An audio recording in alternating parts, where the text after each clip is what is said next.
Halo semuanya, kembali lagi bersama kami kelompok 2 ilmu komunikasi. Jadi pada episode kali ini kita kedatangan narasumber yang kedua nih teman-teman. Yang kemarin dosen Gen Z-nya, sekarang itu adalah Gen Z-nya teman-teman semua. Jadi topik pembahasan kali ini sama seperti episode yang sebelumnya, yaitu kesehatan mental di era digital. Baik, boleh untuk Bang Rey memperkenalkan diri dulu.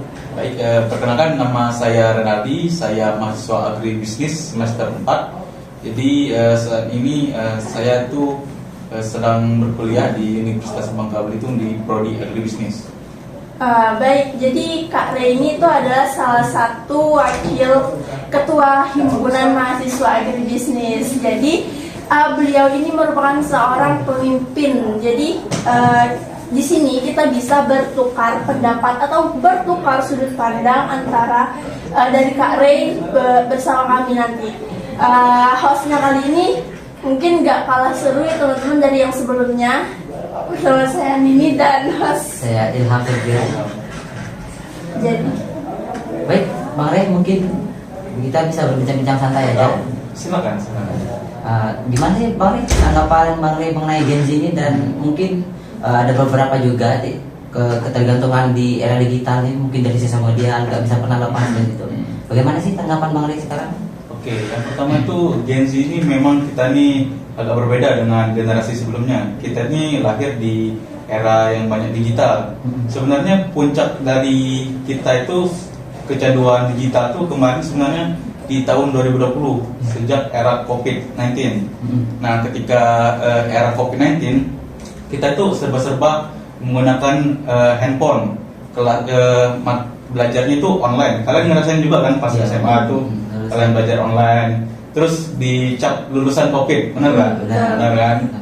Nah, ketika tahun 2020 pada era COVID itu kita tuh ada juga muncul aplikasi TikTok. Nah, pada zaman itu kita itu sudah mulai sering menggunakan aplikasi media sosial terkait TikTok dan Instagram. Nah, untuk media sosial ini sendiri itu sifatnya sebenarnya itu cukup berbahaya teman-teman, karena sifatnya itu candu. Itu sama halnya dengan merokok. Karena dengan kita scrolling TikTok ataupun Instagram atau YouTube Short itu bisa menurunkan fungsi otak kita, karena kita tuh sering menerima terlalu banyak informasi, karena potongan videonya itu cuman sebentar. Jadi dalam beberapa jam nggak kerasa kan kita scroll tiba-tiba udah jam 2 jam 1 gini kan. Padahal itu kita ngerasa itu gak lama, tapi karena kita sering scroll itu gak kerasa. Dan itu media sosial ini memberikan namanya itu dopamin. Nah, jadi dopamin ini merupakan hormon kebahagiaan. Cuman cara mendapatkan hormon kebahagiaan ini sebenarnya ada banyak cara. Ada kita berolahraga, kita ngobrol santai dengan teman-teman lain. Nah, untuk media sosial ini sebenarnya dopaminnya itu dopamin instan. Jadi kita tuh terlalu banyak mengkonsumsi dopamin instan. Jadi karena kecenderungan kita mencari kebahagiaan secara cepat, secara instan, makanya kita buka aplikasi TikTok, buka IG, biar kita tuh merasa bahagia dengan dopamin tersebut. Gitu. jadi mungkin dopamin ini berpengaruh juga kepada mental kita ya. Nah, itu berpengaruh. Misalnya kita tuh udah tahap pada rebahan ya, scroll dikit-dikit scroll. Habis kuliah tuh, kalian kuliah kan bahkan kadang pasti ada yang scroll. Ya. Itu sebenarnya itu kita harus detox, harus mulai membatasi penggunaan media sosial, karena itu sangat berbahaya gitu. Terus juga dengan adanya kecenderungan kita Gen Z ini sering melihat media sosial, karena konten di media sosial ini kan bermacam-macam. Banyak sekali, misalnya ada flexing atau penampilan, entah itu konteksnya itu negatif ya, banyak lah ibaratnya, tidak perlu saya sebutkan konten-konten negatifnya. Nah, itu bisa berpengaruh loh untuk mental kita. kalau misalnya kita tiba-tiba sering bikin konten, tiba-tiba kita ngepost muka kita, kadang pasti ada nanti Ada netizen, trust issue. ya pasti ada nanti netizen yang menghujat kita, dan itu juga bisa mengganggu mental kita. Kita juga karena berada di dunia digital, kita tuh kadang sering membandingkan diri kita tuh dengan orang yang ada digital. Kita membandingkan, dia nih umur segini udah sukses ya, umur segini udah menikah, umur segini udah punya rumah, punya harta yang berlimpah. Itu kita selalu membandingkan diri kita dengan orang yang ada di sosial media. Padahal di sosial media itu belum tentu sesuai dengan yang ada aslinya. Gitu. Juga ini Bang, bagaimana sih cara kita membantu teman kita misalnya yang terkena dampak stres, mungkin kesehatan mental terganggu gara-gara sosial media ini, atau kesehatan mentalnya terganggu gara-gara ini? Gara-gara misalnya gimana? Misal dibully misalnya. Ya, misal mungkin bisa contoh juga di situ. Yang pertama itu kita harus membatasi dia dengan media sosial, karena konteksnya tadi stres akibat media sosial kan. Nah, kita dekati dulu yang bersangkutan, kita ajak ngobrol. Jangan sampai dia tuh terlalu asik dengan media sosial. Yang sampai ini kalau kita nongkrong, kita kumpul, bawaannya bukannya ngobrol, malah main HP. Iya.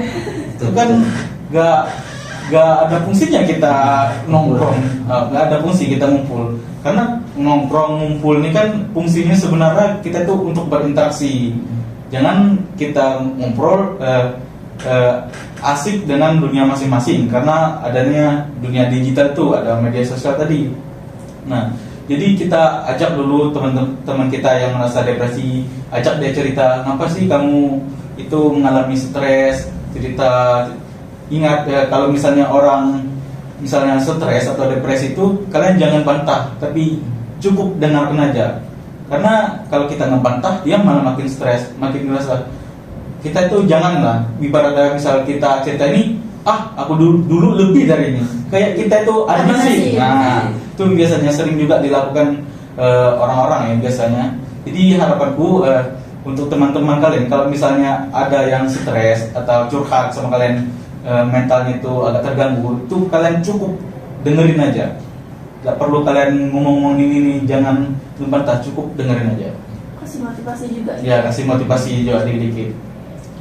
Ya, mungkin itu guys sih untuk cara mengatasi stres pada teman kita misalnya. Nah, mungkin juga ada dari solusi atau motivasi dari Bang Ray untuk teman-teman semuanya dari tentang kesehatan Tentang mental. kesehatan. Ya, tentang kesehatan mental di era digital seperti sekarang. Oke, untuk kesehatan mental sebenarnya teman-teman di rumah kayaknya harus belajar yang namanya ilmu stoikisme. Nah, jadi ilmu stoikisme ini merupakan ilmu. Jadi kita tuh harus tahu apa yang bisa kita kendalikan, apa yang tidak bisa kita kendalikan. Contoh nih, yang bisa kita kendalikan nih emosi kita. Kita bisa mengendalikan emosi.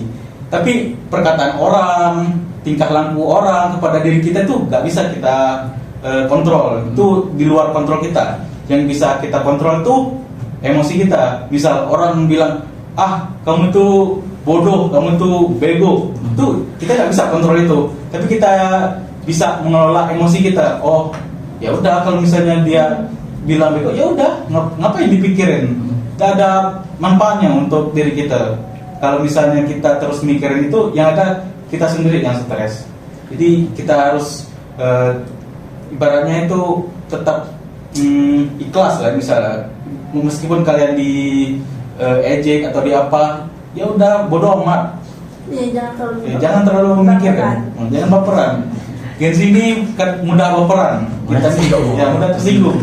Dikasih sedikit tersinggung, dikasih saran sedikit tersinggung. Jangan, kita tuh harus benar-benar mikir, menggunakan logika, jangan pikir tuh pakai perasaan saja. Masih ada pertanyaan lagi nggak? Mungkin dari kita berdua cukup Kak Ray. Jadi teman-teman, mungkin dari yang sebelumnya kita bisa mendengarkan tentang materi kesehatan mental di era digital dari sudut pandangnya Kak Ray sendiri. Jadi Dari kami berdua host kelompok 2 komunikasi mengucapkan terima kasih kepada Kak Ray sebagai narasumber kita kali ini. Dan kita pamit undur diri. Assalamualaikum warahmatullahi wabarakatuh. Bye.